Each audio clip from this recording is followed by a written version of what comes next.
What is up, YouTube? Matt McKeever here. Another Monday night marijuana madness. I think tonight is night 50 or 51, so we're getting up there now. I think it's 50. Yeah, I think 50. So anyways, crazy to think that it's almost been a year of this. That's also crazy to think that we've been in quarantine and lockdowns for that long as well, but here we are. So if you guys got any questions, feel free to hit me up in the comment section. I'll try and answer a bunch of questions. Otherwise, like every Monday night, we're going to smoke weed.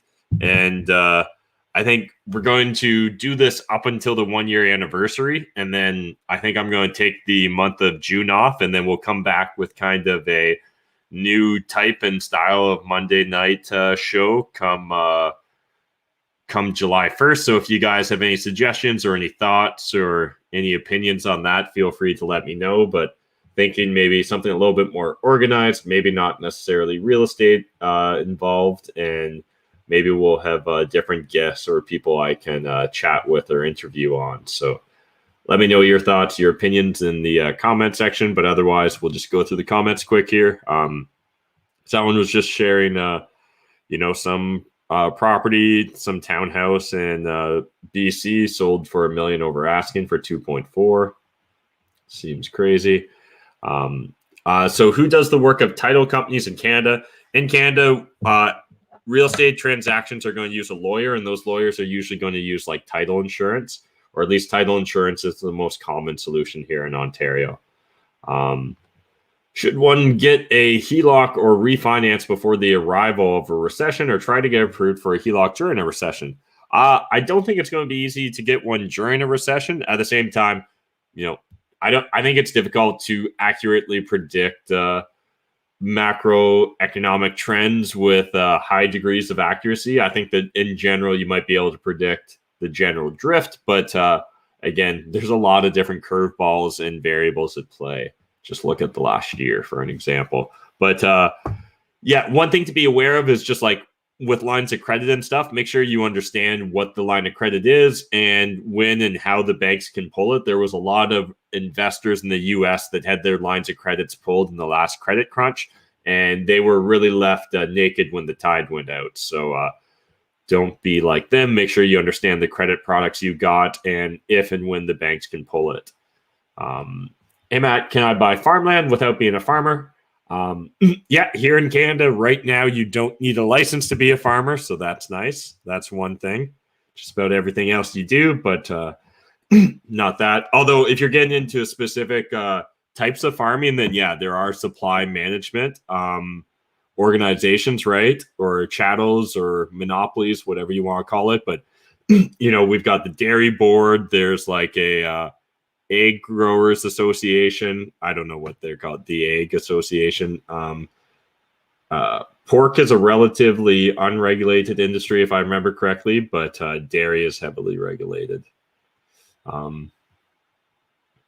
I ever tried growing weed? Nope, I haven't. Cost benefit just doesn't seem to be there. It seems relatively cheap just to buy it. But it sounds cool in theory, like, the same idea of like growing the bonsai tree. Plants are cool and I can see the joy in growing plants, but a weed plant in particular, like I can remember reading up on once. I was just like, oh, fuck, you got to worry about like female and male plants. And I was like, nope, this seems too complicated. Fuck that shit. So that was just me being lazy probably, but why mess with a good thing? Hey, Matt, is Thunder Bay will be a good investment for rentals? It really depends on what you're looking for as an investor. There is potential to get cash flow in rental properties in Thunder Bay, but understand the population growth doesn't look that promising long term. However, it is kind of a hub, like a regional hub, right, for services, government, and otherwise. So again, I don't think Thunder Bay is disappearing anytime soon, but I also don't think it's going to go through a huge growth spurt. So be aware of that. What am I most excited about in the NFT space? I've been spending a lot of time in this space, guys, like a stupid amount of time. I kind of have a team chat with some of my employees and business partners, just kind of sharing my thoughts and opinions. Right now, it's still super early in this space, and I think most people are going to get burned. So like, one, understand I'm still really just playing with gambling money to try and learn. I look at this as education money, right? The same way that when I first tried to get into real estate investing, the first couple of deals I tried doing were actually terrible deals. And just through dumb luck, I didn't get those deals. Like one property, I got in a bidding war somehow in Dublin, Ontario, the middle of fucking nowhere, trying to buy a shitty house before I moved to London. And literally, thankfully, I just didn't really have the money or the confidence to go higher. So I walked away from the deal. And similarly, that's kind of what I view these NFTs I'm playing with right now are. It's really just kind of me learning, educating myself. But I am enjoying learning the process. So I think for anyone interested, getting deep into the Discord communities, I think, is a very important first step. But some of the projects that I'm currently checking out, we'll pull up the screen here. So one, this is just kind of me looking at what's going on in the market, but I've been following this ghost one very closely. Now, I'm saying don't buy into this stuff, guys. I think that this could easily be like a pump and dump, but I've been kind of following it. I did get in and buy one of them. So I bought when the floor was lower than what it is now. I think the art is interesting and certain pieces kind of talk to me. So again, I do enjoy that. But they're also now selling for crazy premiums because there's only 100 and it started going viral on OpenSea. So really tracking the trends on OpenSea and then seeing if there's a popular, robust Discord community behind the scenes is important. So the Discords right now I belong to are Bored Ape Club. I think that long term, or Bored Ape Yacht Club, I should say. And I think long term, there's some potential here, but I don't think this is a get rich quick scheme. I think that this one you're going to have to sit on for a while. At absolute minimum, I imagine 6 months, but I bet longer. This ghost one, this is either going to be the smartest thing I did or the stupidest thing I did. Give me about 2 weeks to 2 months, and I'll tell you whether it was a good play or a bad play. I think CryptoPunks are kind of, they're the top tier right now, but they are wildly expensive. I've got a CryptoPunk, but I got in early, but well, not early, but compared to now, early. But like they're trading for like 70,000 USD is the floor here for these 24 pixel photos, but there's 10,000 of them. They're original. And then one of the cool things, if you guys have been following or playing along in the space, is when this happened recently, they essentially did what I'm calling an art dividend, where everyone that owned a CryptoPunk or an autoglyph was entitled to get one of these meepits. And so I think Larva Labs, the company that the guys, the creators that did CryptoPunks, I think that meepits have a high probability of becoming successful long-term as well. But again, I think this is extremely highly speculative. I would really encourage anyone that's getting into crypto to first get your first Bitcoin before you even think about playing in the stuff that I'm talking about here. But, you know, feel free to like learn and start discovering things now, but I wouldn't spend any significant net worth in here unless that you just love the art or something. But I do think that that's interesting. So again, you can usually tell my interest based upon the Discord. So Bored Ape Yacht Club, the Ghost Project, Larva Labs, and that's the CryptoPunks and Meepits. The Pixel Vault CryptoPunk comic, I'm not sure I fully get it, so I'm just watching from afar. I'm probably not going to participate. I'm sure I'm going to regret not participating, but I just feel like I need to watch this once before I participate. And then VFriends is going to be dropping tomorrow at 5:55 p.m. So we're planning to do, I plan to acquire a few of those. I'm hoping that potentially upwards of 4 to 5 of those I'll acquire in the next few days. So we'll see how that all plays out. But yeah, those are kind of the projects I'm most interested in. Otherwise, I'm watching the Taproot and just seeing what's going on there. Obviously, we're not going to get this block, but it'll be interesting to see if it happens next block. And if you guys haven't checked out, there's some really cool tools these days. So the Rarity, rarity.tools is great if you just want to search for the different rarities of projects. So this is the Meepits. And then there's also Degen Data. And again, this really just allows you to dive deep into the data analysis. I could spend a long time discussing this stuff. And again, it's interesting to me. I'm not saying it's a smart play though. So I'd really encourage people to first stack enough sats to get your first Bitcoin before you go jumping into the NFT space. But that's what I'm currently enjoying. And if you're playing around in this space, Josh, let me know what projects you're currently enjoying. Matt, is it sketchy to provide a property manager rental company with my bank statements and investment statements with account numbers in addition to T4? I'm trying to be competitive. Cheers. I don't know your market. I guess that if that's what it takes, that's what it takes. You know, usually it's not that unusual to give some sort of confirmation of, you know, your financial fortitude, especially with higher end properties, more expensive rentals. But again, really depends on your local market. There could be rules and regulations. So if you've got concerns about that, you can always reach out to one of like the tenant services. Every kind of jurisdiction or region will have their own thing. Oh yeah, who's smoking tonight? I kind of forgot here. Let's get going. I got my my 3D printed 420 lighter there. Bong.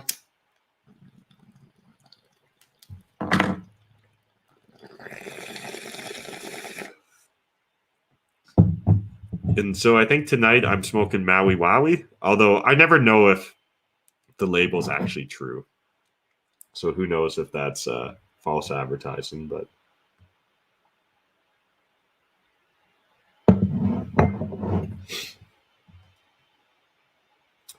awesome. Appreciate the love, guys. Yeah, we've got I'm not sure if I can. I've got an art gallery up, but I'm not actually sure how to get my ass there right now.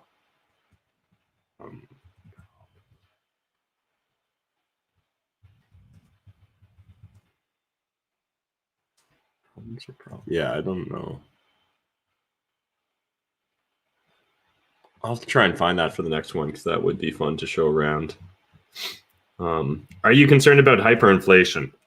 Yeah, Kevin. I think that it's a higher probability than it's probably ever been in my lifetime. Now that again doesn't necessarily mean it's a high probability, but I think it's higher than it's ever been. And so I think for those reasons, it probably is important that I factor that in, right? And so I think that's why you see things like Bitcoin and other items that we're currently doing related to cryptocurrencies. It's why it's top of mind. I think sitting on fiat currency right now is very scary if it's for an extended period of time. I wouldn't have the stomach for it. My perception of risk there is just simply too great.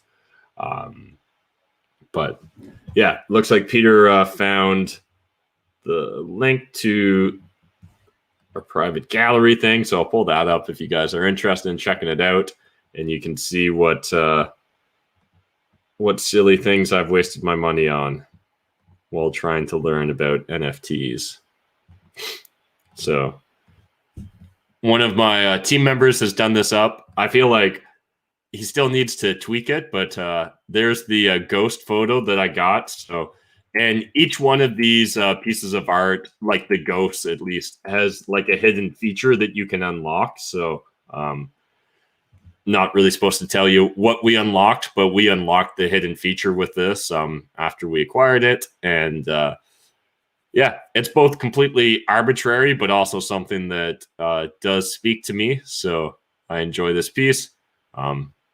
And there certainly is something about the NFT approach to art that I find more interesting. But what's really cool is like if you want to get all into the person's business, you can view on OpenSea and dive into all the details behind the project and kind of source that. There's one of the bored apes.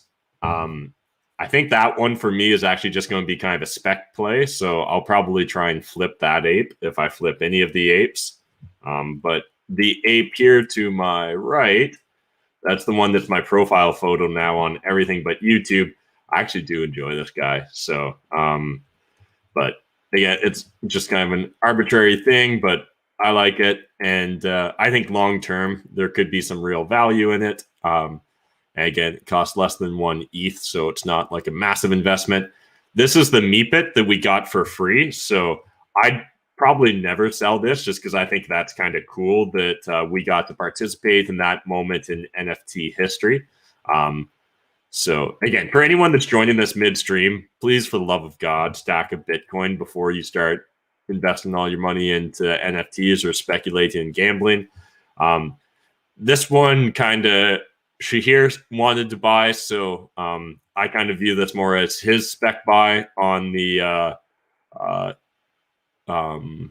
Bored Ape Yacht Club, and then there's the most believe it or not, that's the most valuable fancy piece of art in my collection, a original CryptoPunk. So yeah, that is that. We'll see over time. We'll maybe build this out. Honestly, like, I'm either gonna look back on this like a couple of years from now and be like, Matt, you goddamn genius, or you goddamn fool. And either way, I have no doubt I'll have learned something in the process. So you live and you learn. And it's kind of fun. It's highly speculative, though, right now. Again, I'd much rather see my followers first getting into Bitcoin before chasing moonshots. Do I see a Canada-wide housing correction coming anytime soon? No one has a crystal ball. Could I see justification for it? In theory, but that assumes that the printing press isn't going to keep going crazy, that we don't keep crazy cheap debt, that everyone else isn't scared of hyperinflation, or that hyperinflation isn't actually here. Because the other thing is, if the costs that we see right now in lumber and other input costs are real, that means the replacement cost of housing is going to go way up as well, which again will actually mean that there'll be pressure on existing inventory because there won't be new inventory built at the same rate. It also seems like to a degree it's becoming difficult to get good labor. So again, that can put pressure on pricing.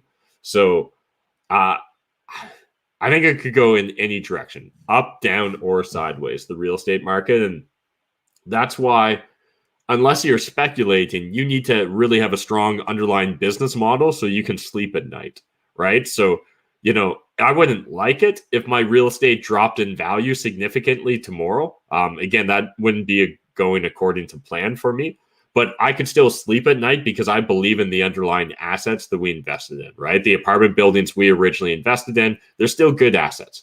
And even to the extent that I'm showing you guys those NFTs, I actually believe in those artists, those projects, and those Discord communities. And so because I believe in those, I know that like on the long term, there's a decent chance that there'll be some value in those assets. Again, maybe not the cost that I spent on them.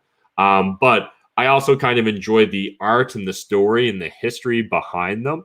And because of that, if I get left holding the bag and they drop to zero, I still feel like I'll have a fun story. I'll literally print off all those things on canvases and hang them up around my house to keep me humble. Or if they turn out to be huge wins, I'll print them off and put them around my house to make me high on myself, I guess. But either way, like, I enjoy them enough that I'd be willing to display them in my house. And same with like my apartment buildings, right? My apartment buildings, they're strong enough investments that I'm willing to hold them through the good times and the bad times. As well, push comes to shove. Shit, okay, me and my employees are moving into one of the apartment buildings if no one else will rent them, right? Like, again, they're not like uninhabitable spaces. At every stage, pretty much every type of property I've owned, I was willing to live in at that point in time when I acquired it. Even like my roughest buildings back in the day, like, yeah, I had a bunch of roommates. I would be willing to live in a rough space if I was fixing up the place or switching it around. So I would even like often crash in my different properties from time to time, while like when I was still swinging the hammer myself back in the day. So for me, that's why like having an underlying business model is just so key, rather than simply the greater fool theory of hoping to be able to play hot potato and pass it along to others. Bernard, Matt, do you have experience with subject to deals? And if so, what resources or tips can you share? They're not that popular out here in Ontario, so they're more popular in Alberta. If you're in Canada, if you're in the US, I think um, again sometimes even that language can mean different things between the countries. But if you're in Alberta, I'd encourage you. There's one lawyer that if you literally Google like subject to deals Alberta, he's got a couple good blog posts or articles on his website that really break it down. I just don't remember his name off the bat, but he was on the first page of Google results.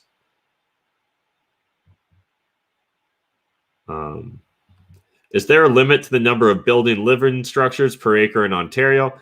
Yeah, April, outside of like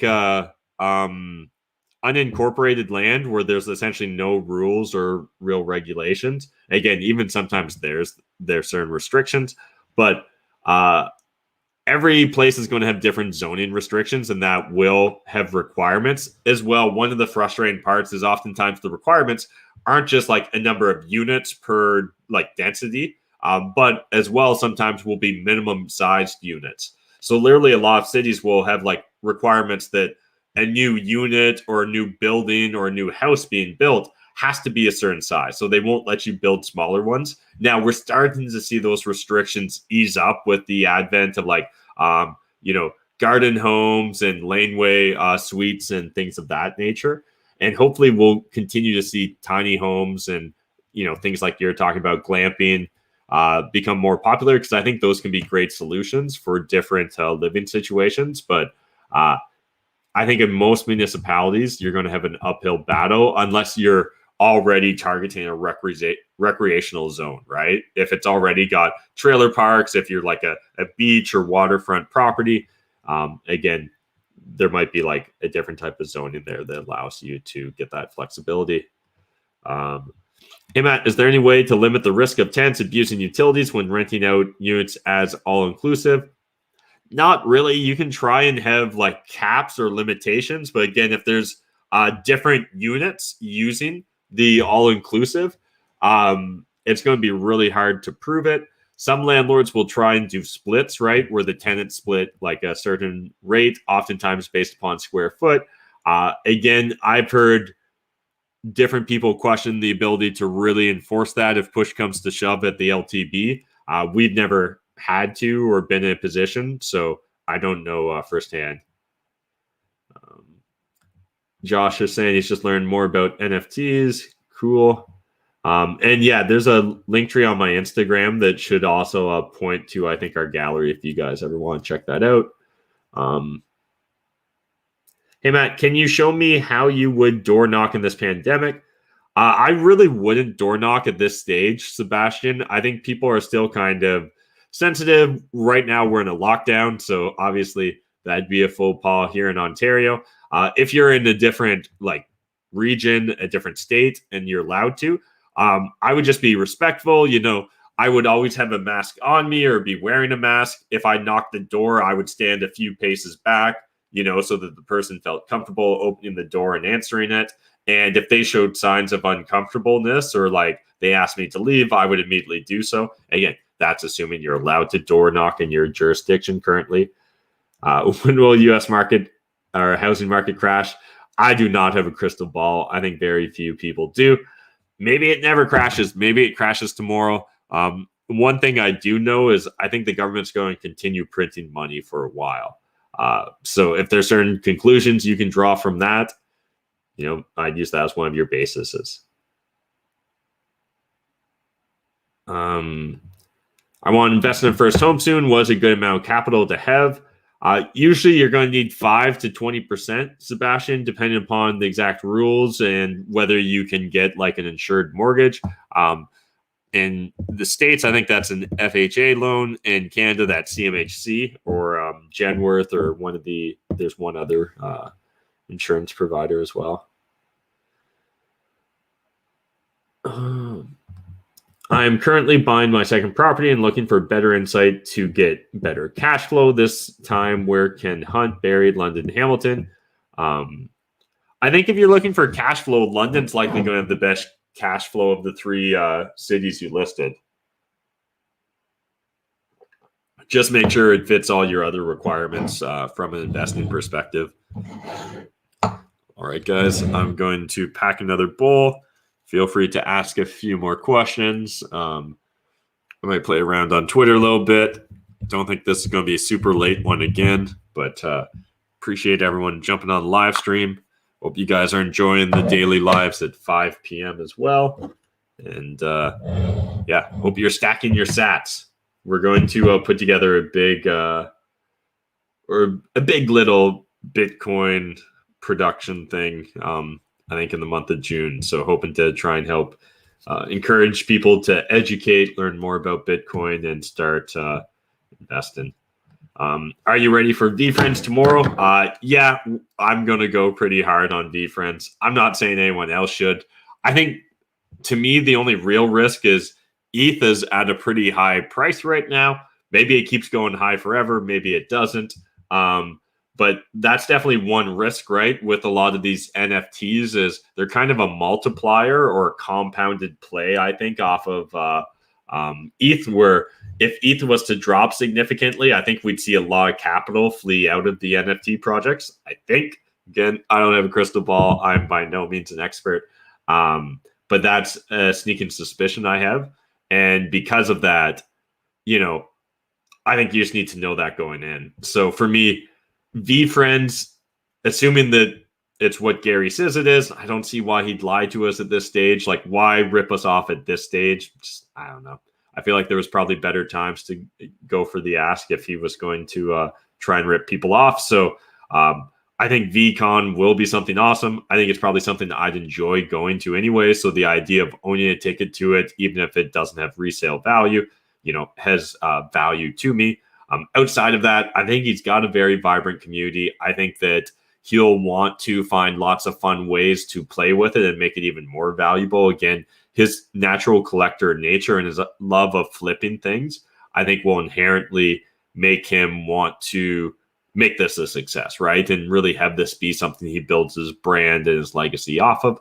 And if I'm correct on that, again, I think that makes for a relatively sound investment if people are holding for the long term. But again, I would encourage everyone, go get that first Bitcoin before really speculating on anything, NFTs included.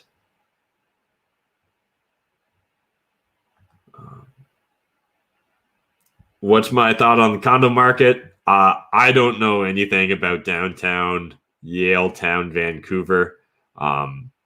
Literally nothing.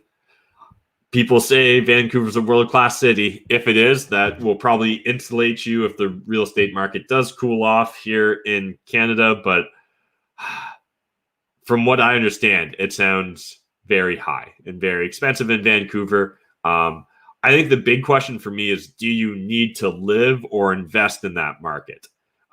Because if you don't, then why do it? So many people, especially young people, I feel like, tether themselves to these high cost of living areas without truly understanding, without fully grokking the consequences of that high cost of living area.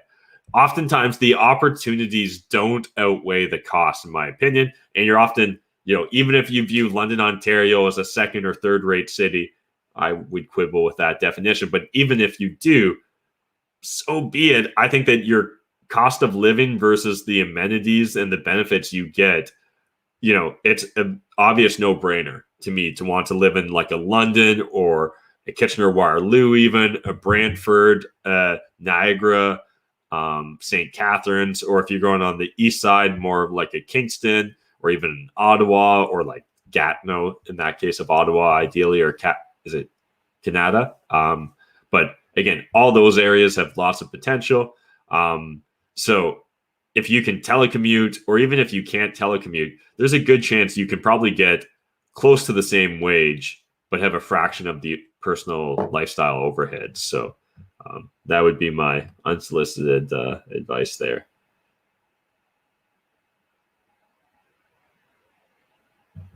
All right, Aberrant Art, I'm going to try this, but if I get it on the first Google, you need a promise to feel shamed. Okay, let me get my screen share going here again. Screen share. Okay. Alberta, subject to real estate deals.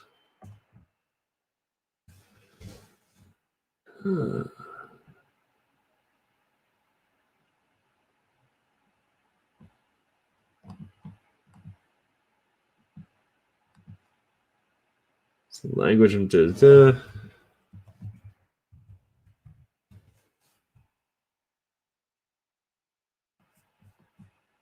Oops.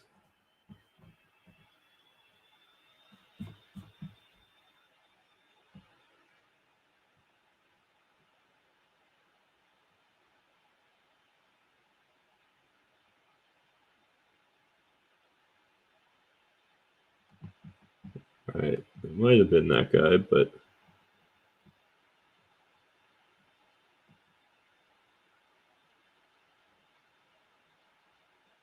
oh, Barry McGuire. I think that's the guy. Get to know the real estate purchase contract.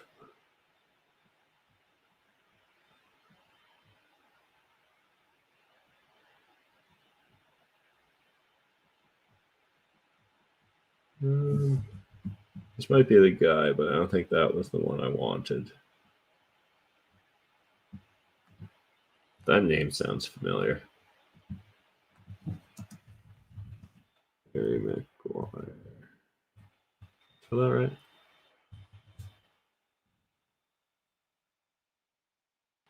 I think if you play around on his website, you'll find it.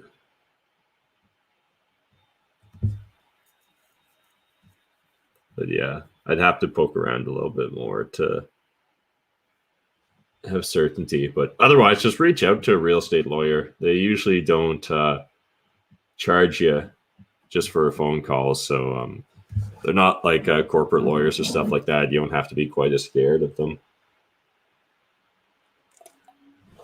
All right. Did I smoke that? No. All right. Let's smoke this bowl. And feel free to hit me up with a couple more questions, guys. And then I think I'm going to wrap up, get back to my Bitcoin and NFT research for the night. Also, right now I'm listening to, I've got a lot of books on Audible that I need to go through. But if you guys have any more recommendations, I'm always open. But I'm finally getting around to listening to the Civil War. The 3-part series by, I'm probably going to mispronounce it, but Shelby Foote, that the Ken Burns documentary was based upon the series on the Civil War. So really enjoying it so far. But it's long. It's like 33 hours I've got left.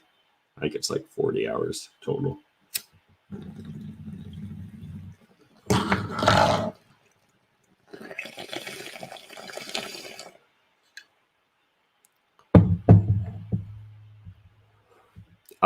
Rocky, I've never been a realtor, so I've never had a real estate license. The first property I bought through a realtor, the very first property I bought was an investment property that I bought through.